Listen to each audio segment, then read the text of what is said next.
Ilya Topuria has already vacated his 145 belt, and as a result, what he is bargaining currently with the UFC via a Russian media outlet that he had spoken to had said his demand is that he wants to go straight to the title without having to fight any other contenders at 155. And does he deserve it? Well, that's very debatable. However, the one thing that is going on in the UFC right now is that they want to eliminate having double championships.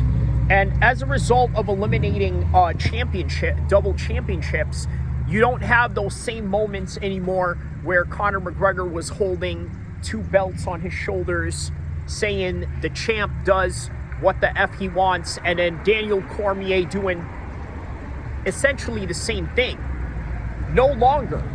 Henry Cejudo was the other one, and then that was it. Only a handful of people have experienced that.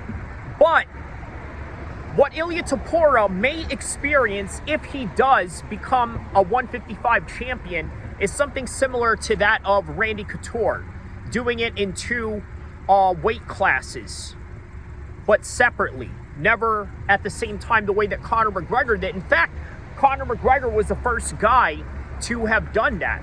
So now here we are, fast forward to 2025, and Ilya Topuria is the 145 champion.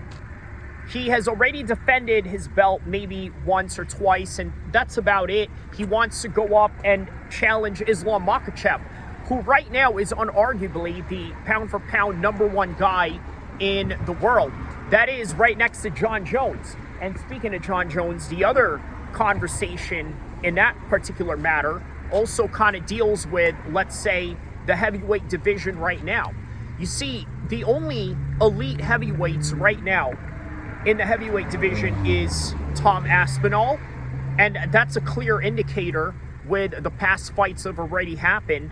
Also, Jon Jones, because he's already not just proven it against Cyril Gane, he's now proven it against Stipe Miocic. And regardless, if you want to argue that Stipe was old, Jon showed skills in that fight that not many normal heavyweights can exhibit on their own. For example, how many heavyweights do you know right now that are capable of, let's say, performing a spinning back kick? Is that even possible for most heavyweights right now? Not really. There's one heavyweight in the whole world that I can think of that is capable of that. I believe his name is Alan the Panther, and I believe he is a Nigerian ONE FC fighter, right? He's a heavyweight, but he's great at spinning back kicks and this and that, sort of like Michael Jai White in the way that he exhibits in his movies. Well, anyways, that's the state of the heavyweight division right now. And by the way, there's not even a guarantee if Jon Jones even fights Tom Aspinall because of the contract negotiations that are going on right now. Maybe you could argue Jon is overpricing himself, or maybe he deserves a little bit more. And then here you have the Saudis in the mix talking about a $180 million payday. How can you deny that? Well, how does this all tie into Islam Makhachev and Ilya Topuria? Simply this: these guys may be in a main event and co-main event scenario. In other words, you may have Jon Jones versus Tom Aspinall, and on the same card, you're going to have Islam Makhachev and Ilya Topuria challenging up with a vacant belt, by the way. And by the way, even if he was to, let's say,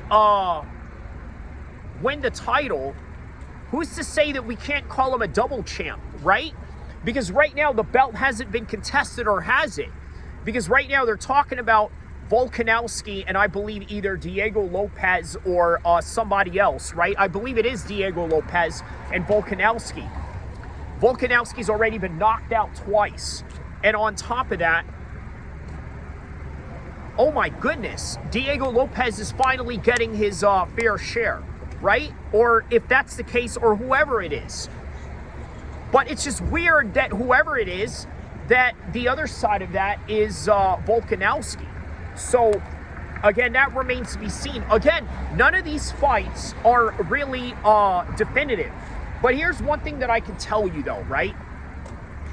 The one thing I will say right now is one of the main reasons why the heavyweights in the UFC right now, or just in MMA in general, is lacking is because, look, you got to understand, in America, there's a lot of sports that are, predisposition for, let's say, a lot of big, strong men. Like, for example, in the NFL, you got to have a certain speed, you got to have a certain size, you have to have a certain attribute, and all those special physical attributes are translating to the NFL, the NHL, and then the NBA, depending on how tall a person is, but none of them are going to combat sports. So it's quite obvious that because of that particular reason, that is the reason why there is a lack of strong heavyweights or strong contenderships amongst heavyweights in the sport of MMA. But in boxing, for some reason, right now in boxing, the heavyweights couldn't have gotten any better, right? Martin McCauley just lost right now to Joseph Parker. Now, that's not a big deal. You want to know why? Check this out. He's still a dark horse. He can beat anybody at any given time. Dylan White has the capabilities of doing that. He's proven that with the multiple Anthony Joshua fights he's had, one in pro and one in amateur. And once again, these guys can beat anybody at any time, and every heavyweight right now is vulnerable. And what is special about the fact that every heavyweight right now is vulnerable? That it creates exciting matchups. And we've seen it over and over again. Now, Joseph Parker, right now, I gotta tell you, could be the biggest dark horse of the heavyweight division. I mean, let's be honest about this, right? He could very well be the guy to defeat Usyk. That is, if Usyk decides to stay a little bit longer. Now, you ask me, I don't think Usyk has really fought enough of the heavyweights. At least he's fought the guys in the previous era 5 years ago. But right now, there's a new division of guys like Martin Bucoli, Fisher. There's also Daniel Dubois, who's in the mix. There's Herkovich. There's Zhang, but then there's Agate, who just defeated Zhang, right? So now it creates this very vulnerable state in the heavyweight division. So again, boxing and heavyweight boxing right now is very elite in terms of talent, in terms of competition, but also in terms of entertainment. And part of that entertainment value is, once again, predicated on everybody's vulnerability. Now, going to the MMA heavyweights, honestly, there's not a lot of competition. In all honesty, Brendan Schaub could go into the heavyweight divisions right now and be top 15 tomorrow. The minimum. I guarantee you, minimum, Mando, he would be top 15. You name any top 15 guy right now or any top 10, he would beat him. And there's a reason for that. A lot of these guys are slow, they're predictable, and not only that, there's not a lot of explosiveness behind them. And it is no wonder why Jon Jones is remaining in the heavyweight division right now. And again, untested, but do not be surprised if he goes and he out-wrestles Tom Aspinall. That's the reality of it. You want to hear the reality of this fight? How everybody's saying, oh, Jon Jones is scared, or he doesn't want to take this fight, or this and that. Here's the reality of it, right? The reality is that Tom Aspinall doesn't have wrestling. So do you remember in the live stream that I did for the Jon Jones and Stipe fight, what did me and that Leon guy said on the live broadcast? This is what we said. We said, hey, did you see his form when he was shooting basketballs, right? He didn't look too good. And he was saying that, hey, you know what? I'm going to go and take John's black card or this and that. But that's another story or this and that. But the reason for that is that Jon was not trained and grew up to shoot basketballs. That's not what he did. Now, I got to tell you, Jon grew up in the American wrestling system.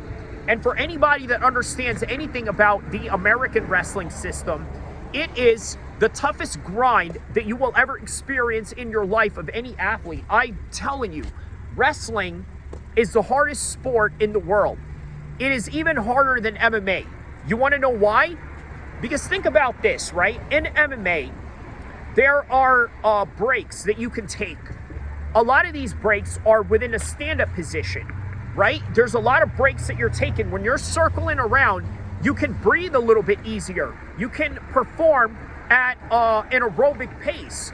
Whereas with wrestling, where it is hands-on, in your face, locking with another human being, all at the same time, putting your force and effort, it is an anaerobic output that you are trying to make. And as a result of that anaerobic output that you're trying to make, it is a lot harder. But in MMA, you can choose to go from aerobic to anaerobic within a split second, and then within the duration of the fight. Whether the limit would be 15 minutes within a 3-round or 25 minutes within a 5-round. Jon Jones is perfection in wrestling. He didn't grow up playing basketball. That's why he can't shoot a basketball. And that's the reason why we made a comment on that in the live stream of the Stipe fight. But nonetheless, and not to digress, Jon Jones is going to out-wrestle him. Tom Aspinall did not grow up doing all those wrestling rounds. Now, did he do a lot of jiu-jitsu? Yes. Does he have a strong top game? Absolutely. But does he have a better game than Jon Jones in terms of top control, in terms of submissions, in terms of wrestling? Everything else, including the striking, because Tom Aspinall is a serious knockout artist, is absolutely questionable. But when it comes to wrestling, you can't deny Jon of that. So now, let's go back to the other discussion that we had about Ilia Topuria. I like this idea. In fact, I hope that this whole entire idea of them being in the same card falls through. But at the same time, we also got to come to reality and come to grips that they may separate these cards. But either way, I think what Ilia Topuria is doing right now is a power play. It's a power move. And as a result, what he's trying to do is get the best negotiating numbers on his side. Because he said that I'm not going to fight a contender. I'm not going to fight for anything less than a belt. And I think that is a hard bargain. And that is something that a lot of people may learn in the future, because guess what? Jon Jones right now is in a hard bargain. Both of them are in a hard bargain. Are these fights going to happen? Only time will tell. And will the heavyweight divisions in MMA keep getting better as boxing's heavyweights are even getting stronger and more exciting and more vulnerable, which creates more of the excitement altogether in this package? But who knows? Don't forget to like and subscribe. I hope that you enjoyed this content and enjoyed this view.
I feel like feeling my feet.